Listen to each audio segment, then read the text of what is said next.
Well, in the past half hour, polls have closed in Zimbabwe's historic election, the first in which Robert Mugabe is not a candidate. His successor and former right-hand man, Emmerson Mnangagwa, is hoping a victory will legitimize his leadership. His main challenger is Nelson Chamisa, leader of the opposition MDC Alliance. Sophie Kenya is in Harare for Focus on Africa. A very good evening from Harare. And of course, voting has now closed in Zimbabwe's general elections. Vote counting has now started. It's been a generally peaceful process with a huge turnout, really, and most of the people who turned out were young people. And for a lot of the people we spoke to, this was the first time they voted, and some of them really voted because they thought this was the best chance for them to make a decision. In the past, they said they could not vote because, well, why really vote when they knew what the outcome would be? The country is hopeful, and a lot of people are thinking and hoping that this time round, this election will bring them someone who will bring them hope and bring their dreams come true. Now, my colleague Fergal Keane has been looking at how the day went today. Just a year ago, they believed democracy was a sham, a rigged exercise designed to keep an aging tyrant in power. But today felt like something very different. African laughter and the high hopes of long-suffering people. I would like everybody to be employed. I would like some clinics to have medicine. I would like people to go to school, more schools, more clinics, more jobs for everyone. This day, I'm very hopeful for a new Zimbabwe. I'm very happy that I'm able to make a change. My decision is being considered for a better Zimbabwe. So I'm happy and hopeful. It was peaceful across Zimbabwe, in the rural areas of Matabeleland, and in Midlands province, where the man who overthrew the old regime cast his vote. Once an enforcer for Robert Mugabe, he's gambling voters will thank him for bringing change.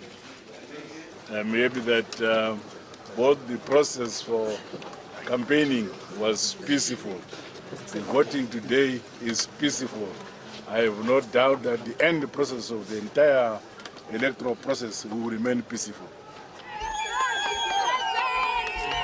In the capital Harare, stronghold of the opposition Movement for Democratic Change, its young leader Nelson Chamisa arrived at a local school to vote. He's campaigned energetically for months. How's it going? Is it going well? Thank you. Very good, he said. Nelson Chamisa just after voting. It is chaotic, but it is democracy, as Zimbabwe has never known it before. A few moments later, I caught up with him again. Will you accept the result even if you lose? I've told you that we are not losing in this election, we are winning this election. So I'm not interested in impossibilities. So you're confident? We'll win this election to the extent that it's a free and fair election, particularly in the rural areas. But it's a done deal. In the morning, it was so hectic. To try and ensure it's free and fair, hundreds of local and international observers have been deployed. As an observer, are you happy broadly with what you've seen? Yeah, so far so good. And we trust that it will end like this. The coming days will reveal a winner and may prove the ultimate test of Zimbabwe's democracy. Fergal Keane, BBC News, Harare. Well, that was the situation here in Harare. But in the second city of Zimbabwe, that's Bulawayo, voters turned out in large numbers to cast their ballots. And my colleague Alistair Leated was just outside the city of Bulawayo and sent us this report. Well, we've come to a very rural constituency where people are voting here in Matabeleland in the southwest of Zimbabwe. Now, this is an area which has a terrible history. In the early 1980s, the new independent Zimbabwe factions fell out and a unit of North Korean trained troops came here and killed a large number of people. It's something that hasn't been forgotten by the people here. But since the end of Robert Mugabe, over the last 9 months, things have started to change. For many years, the election process has not been free or fair. This time around, it's been marked by how peaceful it's been. Opposition groups have been able to campaign in rural areas and not be beaten as they were in the past. But they have an expression here about matches. They say that you burn someone's house down 3 times. The 3rd time, all you have to do is turn up with a box of matches and rattle them, and that has the desired effect. And so we don't know how people here are going to vote. You might think that they would vote against ZANU PF, but that isn't necessarily the case. The key thing that people are putting their crosses on paper for is the economy. Look around the crowds here. Of the 900 or so people registered, 2/3 of them are women. There are very few young men of working age. They have left. They've gone to neighbouring countries, to Botswana and South Africa, because unemployment here is so high. These are the issues. This idea of trying to acknowledge what happened in the past and move forward, and to take this country on and to grow its economy again, is what people are queuing up here for to vote. Well, today's vote is a political milestone, but it is also quite a personal one, especially for a section of Zimbabweans who had been barred from voting in 2002. They are so-called aliens, and that's because their parents were not Zimbabweans. Today I caught up with a 58-year-old woman who has never voted in Zimbabwe. Her name is Sarah Kachingwe. This is what she told me. Getting ready to do something she's never done before. Sarah Kachingwe is just one of the many Zimbabweans of foreign descent that were barred from voting in 2002 following a directive by former President Robert Mugabe. Hi Sarah, how are you? Are you excited about voting for the first time? I'm happy today because I'm going to vote. We were oppressed for lack of access of voting. I'm going to vote. I want to see what's happening there. We were oppressed. The directive was overturned in a new constitution in 2013. But the so-called aliens were still being turned away. Now, Sarah's case was filed by Zimbabwe's lawyers for human rights, who said people in her status have for many years been disenfranchised and they needed to be included in the country's democratic process. Today, Sarah makes history by joining hundreds of Zimbabweans who cast their ballot. So Sarah, do you now understand the whole process? I heard everything. Now I know the voting process. They told me about it. Hi Sarah, you finally voted. How does it feel? Very happy because I voted. I've never voted in my life. Very excited lady there, 58-year-old Sarah. So the process has been quite peaceful so far, but what do observers really make of it? I'm now joined by a former U.S. Assistant Secretary of State for African Affairs, Johnny Carson. He's here as an observer for the IRI and the NDI Observer Mission. Thanks for taking time to talk to us and focus on Africa.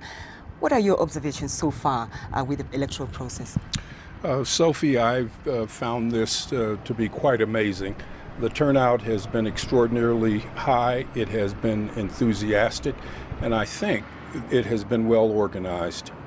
And have you spoken to the political parties? Have there been any complaints at all? Because I know observers do engage with them.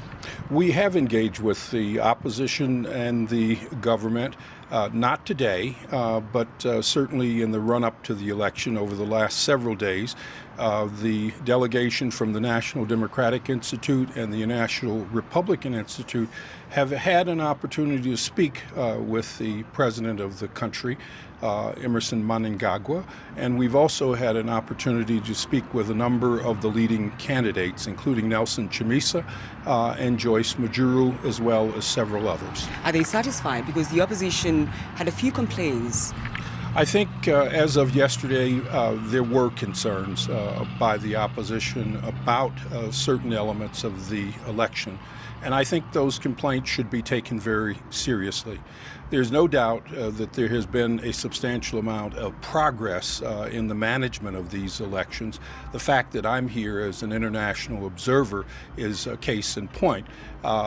There has also been widespread campaigning. It has been done peacefully and largely without violence. but there are concerns. There are red flags. So what is your assessment of a free or a credible election then, if there are complaints and there are concerns? Well, I think you have to look at elections in 4 parts. First is the environment that exists prior to the election day. And that should be taken and looked at very seriously and very carefully. I think secondly is the vote on the election day, whether it is well organized, whether it is peaceful, and whether people are allowed to vote without fear or favor. Then there is in fact the result and the count and the ballot count, which is the 3rd phase. And the 4th phase is the acceptance of the outcome by all of the political parties who've contested it. In looking at and assessing whether this election is going to be credible, transparent, free, fair, and peaceful, you have to look at all 4 phases: the beginning, the election day, as well as the count and the final acceptance. What happens on election day is not what the criteria for a good election is. Elections which are mishandled, mismanaged, and rigged these days aren't done on election day. It's done either before or after. All right, Johnny Carson, thank you very much indeed for taking time to talk to us and Focus on Africa. Thank you. So, Egan, there you have it. That's the reaction there from the election observer, Johnny Carson.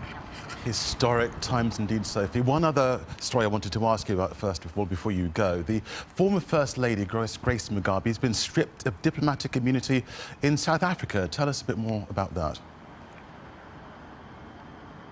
Yes, that news broke early afternoon today, and it's a huge blow to Grace Mugabe. Grace Mugabe is, of course, former Zimbabwean President Robert Mugabe's wife.